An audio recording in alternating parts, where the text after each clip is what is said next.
For you to imagine not thinking about something that you care about so much. But if you care about it and it's not working, then without meaning to, you're thinking thoughts in opposition to your own desire. But I actually care about being in movies for like the experience. Like I want to see myself. I want to have this adventure. I want to travel a lot. I do it for the feeling. I know it. And so what I do in the process is like I sit down. I have always a sentence. It excites me to know that in my dear reality, I feel excitement. And then when I hear it. So here's an important question for you. So what you just said to us, it's really good if it's true. It might be, might not be. This is really good. This is what you just said to us. I want to feel good. I want to feel happy. I want to feel free. And that means travel and lots of fun things. And it doesn't matter to me how it comes to me. I will take those wonderful things in any way. Yeah, those experiences. But we think you also want to be in movies. Yeah, because I love being in front of camera. And it's in your vortex. The things that you've been sifting and sorting have put that there. So we don't want you to say, I don't want it when you want it. We just don't want you to focus upon something that is a problem subject for you and deny what you do want. Can you hear this important distinction that we've been making all day? There's plenty of movies in your vortex. There's plenty of movies in your vortex. But the way to them is not by thinking about the movies that aren't happening right now. So what do you want me to do? We want you to think about anything that allows the circuit to be open, because when the circuit's open, the movies will come. Anything that lets the circuit be open. And the conversation about the movies often doesn't let the circuit be open because you know too much. You've talked to too many. There's too many starving actors out there. There's too many people who aren't in movies. There's too many conversations about only a handful are really getting all the things. Well, I've been thinking about feelings, and those feelings bring up memories of like past projects that were really exciting, so that brings up the feeling. That's helpful if you stay there, but often that feeling changes. You said it changes. If it feels exciting to you, then milk it as long as it feels exciting to you. And then I go to the next feeling. But often it turns before you really get any momentum going about it. That's the key in all of this. So let's back up and make sure that everyone understands how this really works. So first, you get anything you want. That's first. Next, you've put pieces of it, some big pieces and some small pieces, into this vortex. And so not only do you get what you want, but your inner being and a whole lot of non-physicals know what it is you want, where what you want is, and where you are in relationship to what you want. It's not just that you get what you want. Here's why. You get what you want because you've already put a vibrational version of it, and there are non-physical energies, the energies that create worlds, who are on it. Do you believe that? Do you believe that what you want is being tended to?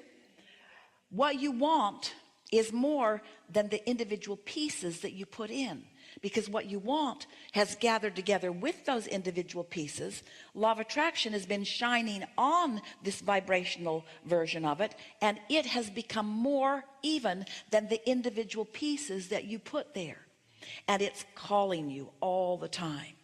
Now when it calls you, if you're in the vibrational vicinity of it, you feel enlivened by it. But if you're not in the vibrational vicinity of it, it feels like a nagging wife or a nagging mother. It feels like somebody trying to get you to do something that you're not ready to do. It's almost like go away and leave me alone if you're really not a vibrational match to it. So if you think of it, it feels like you want to follow through with something. Then the more it's calling you from here, it always is, and the closer to there you are. So let's recap. You get everything that you want, and everything that you want is known by your inner being. And you, as you said to us accurately, you are at varying degrees of alignment, and so it feels different to you at different times. That's all right. It doesn't matter if it feels different to you. It's only important that you know that your inner being will never stop calling, that the path is never going to go away. The path to what you want will never disappear. The path to what you want is always valid and there for you. The only thing that changes is your receptiveness to that path. So if you're really resistant and you really want it, you're going to have a lot of hard knocks coming up. you're going to get it, but it's going to be a struggle. And oh, you're going to write a book, and it's going to feel so good to all the other starving actors who are reading it, because that's how they develop the bogus belief that you have to pay a big price for your success. Is because there have been a whole lot of people who have wanted it and not believed it, who have gone about it the hard way, and so they teach you that it's hard work to get what you want. But it isn't hard work to get what you want. It only takes alignment to what you want, and you have to figure out what thoughts you think help you and what thoughts you think don't help you. And that's pretty simple. What thoughts feel good and what thoughts don't feel good. So sometimes the thought of that wonderful time you were having when you were involved in a project feel good to you, and sometimes they don't. See if you can identify what makes the difference. The thought that feels good because the thought that doesn't feel good feels not good because I'm on a certain vibrational level, and the thought is the next one. But it's easier than that. It's like the thought that feels good was all of a sudden, seemingly out of the blue, you got the call, and oh, the feeling of elation about that. Yes, that thought feels good. And every time you think that thought, it helps you. Every time you isolate that part of your life experience and you think about that moment in time, it helps you. It opens a circuit. It opens a circuit. So if you could think that 100 times a day, you'd open that circuit 100 times a day, and that would make a difference in what unfolds to you. But then what thought doesn't feel good? Project didn't continue, or you got... The casting directors always say, oh, you still have a little bit of an accent. Yeah, you're not quite right for this. And how does that feel? That feels like shutting down. So every time you think that thought, boom, close the circuit. Every time you think that thought, boom, close the circuit. So do you have the ability to choose the better feeling of those two thoughts? Yeah. You do. And that's all there is to this. Do you have the ability to think about your lover coming or think about your lover staying away forever? It's your choice. It's your choice. You get to choose. And if you're choosing by how it feels now you're choosing open circuit, closed circuit, open circuit, closed circuit, open circuit, closed circuit. And the more you choose the open circuits, then the more momentum happens, and the more your desire dominates, and the more beliefs that haven't been helping fade into the background, and the more what feels like magic happens to you. And those who are watching you say, oh man, what's going on with you? I just heard you say that for the first time the other day, and you're already doing it. I just heard you talking about blue glass, and now the room's full of blue glass. I just heard you commenting on how you'd like to be on that project, and boom, magic, you're on that project. The universe will give you, as fast as you will let it, everything you want. And don't be hard on yourself, because you didn't know. Don't be hard on yourself if it takes you a little while to figure it out. That's part of the process. It is so much more fun to know that you want something and know you're not a match to it, and then deliberately improve your matchiness, and at the same time notice the response from the universe until you have an absolute, undeniable understanding of the correlation between what that thought felt like and what happened next, because that gives you such a feeling of empowerment. And then you're no longer just waiting around for somebody else to decide that you're appropriate for something.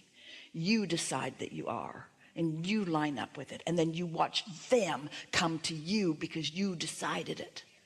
You see, you've got casting directors and concierges and agents. You have all kinds of consciousness working for you that you've just got to open yourself to and let them do what they do. And I do that by always looking for the better feeling thought. Not always. That's irrational. As much as I can. As much as you can. And not to make that happen, but because that is the preferred feeling choice. We know it's a big price to pay for all the wonderful things you want to feel good. Oh, Abraham, I felt good for so long, and sure, I got lots of magnificent things, but what a terrible price I had to pay. Feel good all day, every day. There's not one right thought. There are a million better feeling thoughts that I can choose from. There are endless choices. Oh, this is really good. We really appreciate this conversation. The right thought is the one you can get and allow. It's as good as you can feel. That's the right thought. Don't try to get somebody else's right thought. Don't try to repeat what Abraham has said. As right as it gets is as good as it feels. But when you're consciously aware of it, then it just gets better and better. Those right thoughts that are right for you. And we don't mean right and wrong in the scheme of right and wrong across the board around the world. We mean what's right for you is the thought that opens the circuit the most. And what's less right is a thought that pinches the circuit off a little bit. So a good feeling thought is way righter than a not good feeling thought. But a thought of despair is in the terms of right and wrong, and we don't really like to do that, but a feeling of despair is as wrong as a thought can get. A feeling of anger is a much righter thought than a feeling of despair. A feeling of revenge is a much righter thought than a feeling of despair. And a feeling of overwhelmment is a much righter thought than a feeling of anger or revenge. And a feeling of hope is a much righter thought than a feeling of overwhelmment. But a feeling of belief is a much righter thought than a feeling of hope. Hope is laced with doubt. You're hoping it because you don't believe it, but you sort of kind of want it, but you're hoping. But belief, that's a much stronger thought than hoping. But knowing. And so as you replay in your mind the things that you've lived, you know how that felt when that call came. You know how it felt when you got to be directed by someone who was good. You know how you feel when you think about projects and you're not killing it with doubt. You know how that feels. Can I think about the feeling too? If you can do that, that's even better, because the feeling has less resistance even than the thought that causes the feeling. Because the thought might spark the other end of the stick. The feeling won't. Oh, you know how many new things you've led us to? Take that home with you. The intensity of your desire, you said it to us first. You said, but it keeps being new. It keeps being different. That's why.